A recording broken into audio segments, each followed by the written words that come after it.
Hello guys, welcome back to my channel. तो आज मैं बात करूँगा हाउसकीपिंग डिपार्टमेंट के जो लॉस एंड फाउंड प्रोसेस रहता है उसके बारे में बात करूँगा। और जैसा कि आप लोग जानते होंगे कि एक जो होटल रहता है, होटल में क्लीनिंग का जो रिस्पॉन्सिबिलिटी रहती है वो हाउसकीपिंग डिपार्टमेंट से रहती है ऑल पूरा होटल में। तो होटल में जैसे कि अलग अलग पार्ट होते हैं, आपका रेस्टोरेंट से लेके लॉबी एरिया, रिसेप्शन एरिया और पब्लिक एरिया ऑल्सो। और आपके जितने भी पार्ट्स, फ्लोर्स वगैरह, रूम क्लीनिंग का जितना भी एक होटल के जो पार्ट्स रहते हैं उनकी सारी क्लीनिंग की जो रिस्पॉन्सिबिलिटी रहती है वो हाउसकीपिंग डिपार्टमेंट की होती है। ओके, तो आज मैं बात करूँगा आपको लॉस एंड फाउंड प्रोसेस क्या होता है हाउसकीपिंग का, उसके बारे में। तो बेसिकली जो लॉस एंड फाउंड, आप किससे समझ गए होंगे कि लॉस एंड फाउंड का मतलब क्या होता है। लॉस एंड फाउंड का मतलब होता है कि जैसे कोई चेकआउट के दौरान पे कुछ लेके गया या कुछ छोड़ के गया अपनी चीज़ें जो गैस की बिलोंगिंग रहती है, वो हो सकता है गैस की कुछ ज़्यादा वैल्यूएबल चीज़ें हो सकता है ज़्यादा वैल्यूएबल चीज़ें नहीं हो। तो गैस की कुछ भी चीज़ें हो सकती है, गैस की बिलोंगिंग हो सकती है। तो गैस अगर रूम पे कुछ भी चीज़ें भूल जाता है तो जब हाउस चेकआउट के बाद में हाउसकीपिंग जब रूम में क्लीनिंग के लिए जाता है तो सबसे पहले वो चीज़ चेक की जाती है कि गैस का लॉस एंड फाउंड कुछ मिला तो नहीं। तो जब अगर इन केस कुछ भी गैस की चीज़ें वैल्यूएबल हो या नॉन वैल्यूएबल हो या पेरिसेबल हो तो वो चीज़ रूम पे मिल जाती है। तो उसका एक अलग अपना प्रोसेसर होता है, वो मैं आपको बाद में बताऊंगा। तो आज मैं बात करूंगा लॉस एंड फाउंड के बारे में। Basically loss and found 3 category में आता है। फर्स्ट होता है वैल्यूएबल, और सेकंड होता है नॉन वैल्यूएबल, और थर्ड होता है आपका पेरिसेबल। ओके, तो जो वैल्यूएबल रहता है, वैल्यूएबल के अंदर में जो कैटेगरी आती है वैल्यूएबल में, जो गैस की कुछ भी बिलोंगिंग चीज़ें जो ज़्यादा एक्सपेंसिव हो यानी कि वैल्यूएबल हो।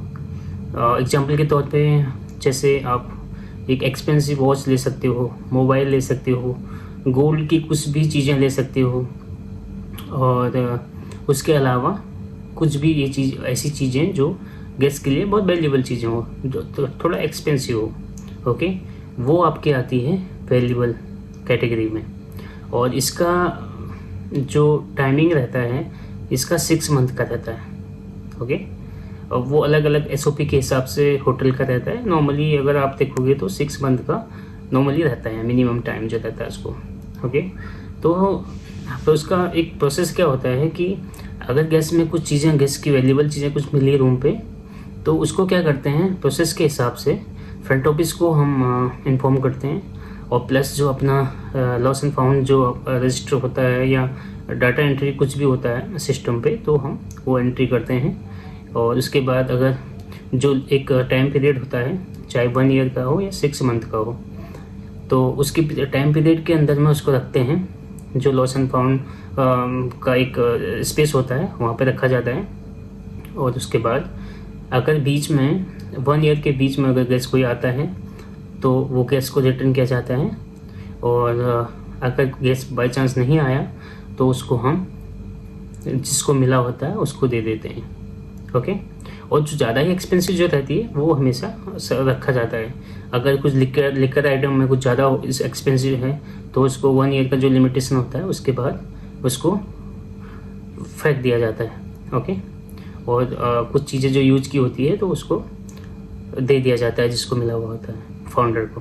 ओके, और सेकंड नंबर पे आपका आता है नॉन वैल्यूएबल। नॉन वैल्यूएबल में ऐसे आइटम है जो मीडियम हो, यानी कि ज़्यादा एक्सपेंसिव भी ना हो और ज़्यादा लो एक्सपेंसिव भी ना हो, बीच की जो कैटेगरी होती है उसके हिसाब से नॉन वैल्यूएबल में आता है, जो ज़्यादा वैल्यूएबल चीज़ें नहीं होती है।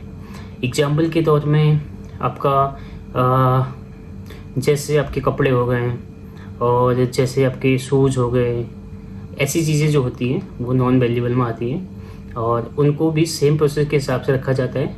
और इनका टाइम होता है 3 मंथ का।